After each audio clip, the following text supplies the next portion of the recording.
नमस्कार दोस्तों, स्वागत है आप लोगों का हमारी इस नई वीडियो में। तो बहुत दिनों से मैं आप लोगों के लिए वीडियो बना रहा हूँ कि जैसे कि प्रेफ़रेंस ऑर्डर कैसे भरते हैं, cut off versus rank, mark versus rank, तो ये सब वीडियो बना रहा था रिसर्च करके कौन से आइज़र आपके लिए अच्छे हैं। तो ये सब वीडियो तो ठीक है, लेकिन आज मैं अपने बारे में बात करने जा रहा हूँ। आज मैं अपनी स्टोरी बताने जा रहा हूँ आपको कि मैंने एनआईटी को छोड़ के आइज़र क्यों जॉइन किया। तो बहुत सारे लोगों का ये डाउट था और मैं जब पहले ही दिन आया यहाँ, तो पहले ही दिन मैंने एक वीडियो बना डाली थी कि मैं कोई रिज़र्वेशन वाला नहीं हूँ। लोगों ने मुझे रिज़र्वेशन को लेकर ट्रोल किया था जब मेरा वीडियो वायरल हुआ था। तो फिर मैं उस मोटिवेशन के साथ यहाँ आया था। SC ST का रिजर्वेशन कहने वाले, OBC का रिजर्वेशन कहने वालों, तुमसे बस यही कहना चाहता हूँ, तुम्हारे दिमाग का मेडुला हिला हुआ है तो तुम मेरे सेरिब्रम का दही मत किया करो। देखो हम आइसर भोपाल पहुंच गए और तुम बस गंदे कमेंट करते रह जाना। राउंड 5 आइसर भोपाल में इंजीनियरिंग साइंस के लिए राउंड 5 की कटअप कितनी गई है? 2141। और मेरी ऑल इंडिया रैंक कितनी है? 2054। तो जनरल की कटअप पार की है कि नहीं? अब रिजर्वेशन मत करना, समझा था? जब मैं शुरू में ही आया यहाँ आइज़र, तो मेरे वो वीडियो बनाने का मोटिव यही था कि मैं बहुत मोटिवेट था। पहले ही दिन जब आया ना, तो पहले ही दिन पहला क्लास करके आया, तो मैंने वो वीडियो अपलोड कर दी। अपलोड क्या, बनाई उसी वक्त अपलोड कर दिया। और उस वीडियो पे इंस्टा पे भी बहुत अच्छे ये आए, रिस्पॉन्स आए, और फिर यूट्यूब पे भी बहुत अच्छे रिस्पॉन्स आए। और मैं कभी रिजर्वेशन के खिलाफ नहीं था, और लोगों ने फिर मेरे को फिर बोलने लगा, शुरू कर दिया कि ये देखो ये रिजर्वेशन के खिलाफ है। ये भाई ना इधर का छोड़ रहे हो ना उधर का छोड़ रहे हो, तो भाई करे तो हम करें क्या फिर। तो मेरा यही सीन था कि आते ही इतना ज़्यादा मोटिवेट था कि हाँ। और थर्ड राउंड का रिजल्ट आ गया था। थर्ड राउंड का रिजल्ट में मेरी जो रैंक थी वो कट ऑफ से कम थी, यानी मैं जनरल रैंक पे भी क्वालिफाई कर जाता। तो मैं बहुत खुश हुआ। ऐसे EWS को कोई रिजर्वेशन उतना अच्छा नहीं मिलता जितना रिजर्वेशन बदनाम है। रिजर्वेशन असली मिलता है SC और ST वालों को। आप देखोगे IIT में 50-60 हज़ार जो SC ST रैंक जनरल वाले होते हैं ना, ओवरऑल रैंक वाले, उनको भी आइज़र मिला है। और यहाँ हम जैसे लोग जो हैं वो 2000 के अंदर लाना पड़ता है तब आइज़र मिलता है। लेकिन डिस्पाइट ऑफ डैट मैं रिजर्वेशन के खिलाफ कभी नहीं था, ना अब भी हूँ, क्योंकि ठीक है एक तरीके से मुझे अपॉर्चुनिटी दो, कभी तो आएगा, फिर कभी हटा लेना। और फिर तो वही मैं इतना मोटिवेट था उस दिन ना कि जैसे ही क्लास से आया मैंने वीडियो बना डाली कि SC ST का रिजर्वेशन कहने वाले, OBC का रिजर्वेशन कहने वाले, ये वो। और वो वीडियो पे बहुत अच्छा रिस्पॉन्स आया, वीडियो भी चल गई। और फिर वहीं से शुरुआत होती है मेरी जर्नी की। तो कभी कभी मेरा मन करता है कि मैं उस वीडियो को डिलीट कर दूं, कि मैंने ये क्या बचकानी हरकत कर दी यार, ये क्या है, अरे यार। तो ऐसा मन करता है, लेकिन फिर लगता है कि नहीं, छोड़ो। जो यारी उस वीडियो को देखते हैं तो वो पहले का जज्बा, जुनून और पहले दिन का ये दिखता है कि हाँ, पहले दिन इतना मोटिवेशन के साथ मैं आया यहाँ। उसके बाद अभी तक मैं ठीक चल रहा हूँ, यानी। और मेरी CPI दोस्तों उतनी भी अच्छी नहीं है, लेकिन ठीक ठाक है कि एक भी सब्जेक्ट में बैक नहीं लगा है। फिर मैं बोल रहा कि भैया बैक लगेगा तो फिर रिजर्वेशन करूँगा। तो ये रिजर्वेशन भाई ठीक है, तो मेरे को अब रिजर्वेशन के नाम से आप लोग बदनाम नहीं कीजिएगा। एक और आप लोगों का डाउट होगा कि भैया आइज़र आने के बाद आपको रिग्रेट होता है कि नहीं। तो आइज़र आने के बाद मुझे ऐसा कोई रिग्रेट कभी फील नहीं हुआ कि मैं गलत जगह आ गया।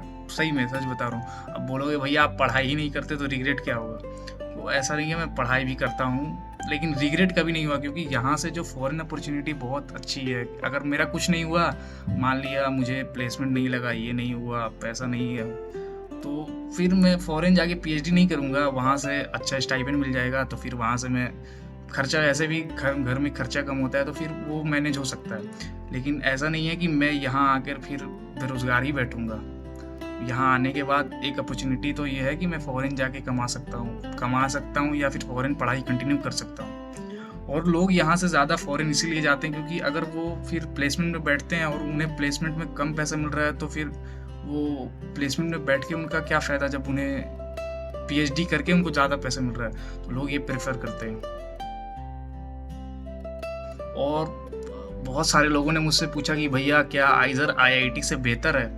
तो फिर इन दोनों में कोई मेरे ख्याल से कंपैरिजन नहीं है, क्योंकि आइज़र जो है, आइज़र के नाम में ही रिसर्च है। आइजर Indian institute of science education and research.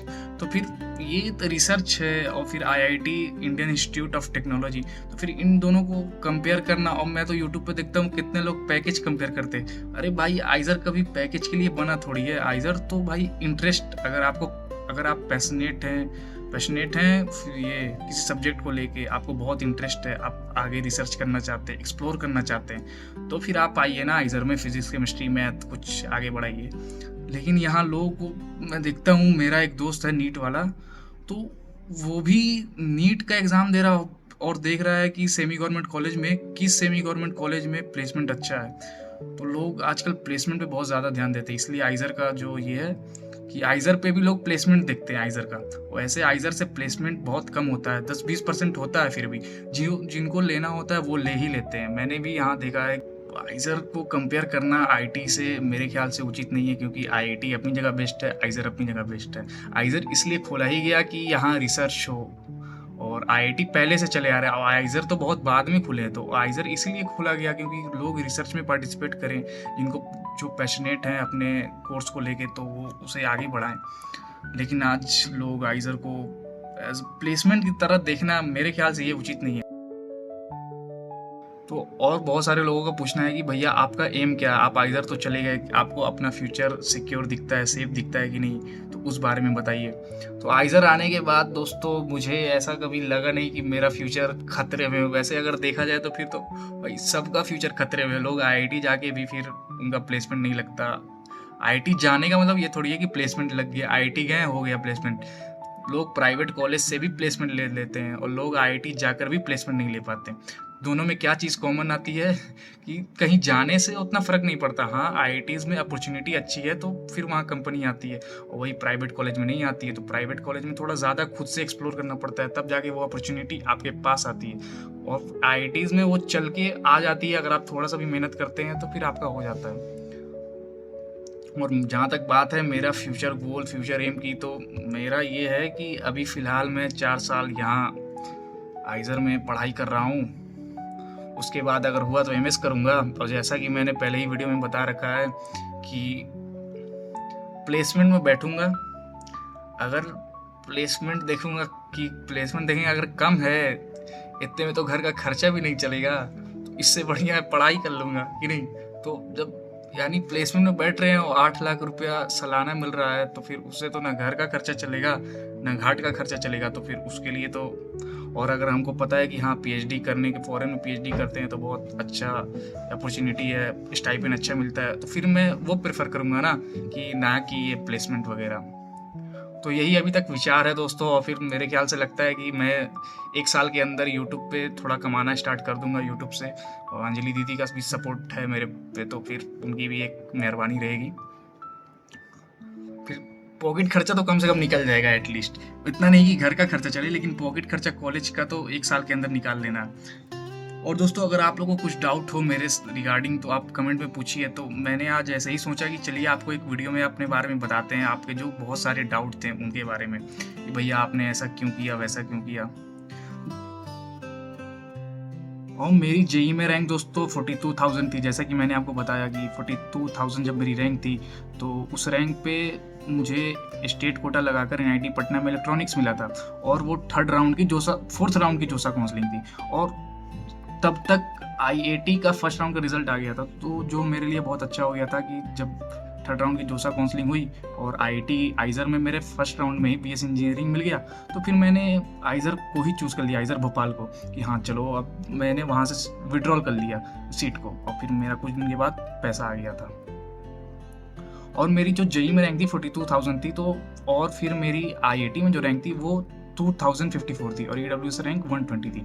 तो फिर वहाँ से मेरा आईआईटी में, और आईआईटी में मेरा मैथ में अच्छा स्कोर आया था, मेरा 50 आउट ऑफ 60 आया था। तो और मैथ के पीछे भी दोस्तों एक बहुत बड़ी कहानी है।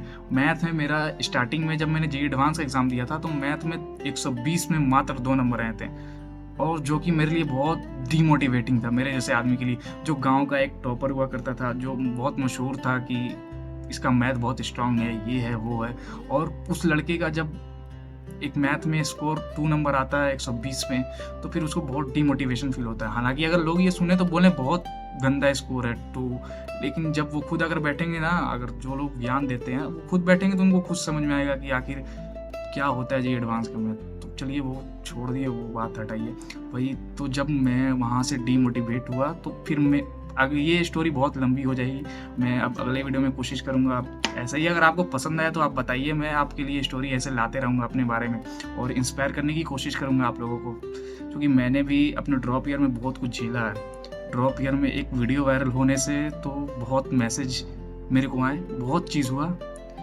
मैंने आज तक इतना क्यूट वगैरह का मैसेज नहीं सुना था। तो जब वीडियो वायरल हुआ तो डीएम मेरा क्यूट ये वो इससे भर गया था, यू आर सो क्यूट। तो फिर बहुत मज़ा आ रहा था, ज़िंदगी ठीक चल रही थी।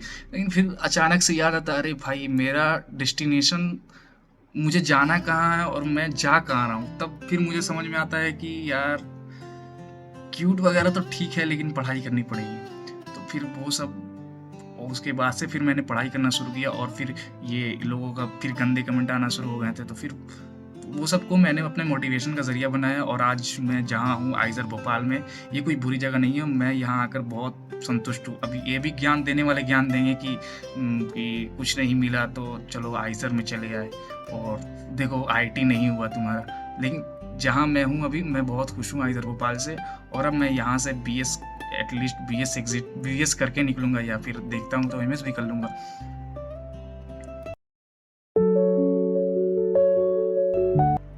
आप लोग भी आइए, जो लोग आने वाले हैं मैं उनके लिए, जो लोग आने वाले हैं आइज़र भोपाल, तो आप लोग मुझे देखेंगे कि हाँ। और फिर आप लोगों को अगर पार्टी वगैरह चाहिए तो बताइएगा, मैं आप लोगों को अंजलि दीदी से पार्टी दिलवाऊंगा। क्योंकि मैं पार्टी देना थोड़ा पार्टी वार्टी, थोड़ा ये सब गंदी चीज़ है यार। पार्टी मेरे से पार्टी यार थोड़ा छोड़ो। फिर वो अंजलि दीदी तुम लोग को पार्टी देगी, ठीक ना। हम सपोर्ट में रहेंगे, टेंशन मत लो, तुम्हारे लिए पार्टी करवा देंगे। तो चलिए दोस्तों, आज की वीडियो यहीं पे एंड करते हैं। अगर वीडियो अच्छी लगे तो लाइक शेयर सब्सक्राइब कर दो। और फिर ऐसे ही स्टोरी वाली वीडियो चाहिए तो बताओ, मैं और स्टोरी वाली मैथ की स्टोरी बताऊंगा। और उसके बाद फिर ये जो तन्मय भट्ट ने रिएक्ट किया था मेरी वीडियो पे, तो इसके बारे में बताऊंगा। तो फिलहाल आज की वीडियो को यहीं समाप्त करते हैं। तब तक के लिए धन्यवाद।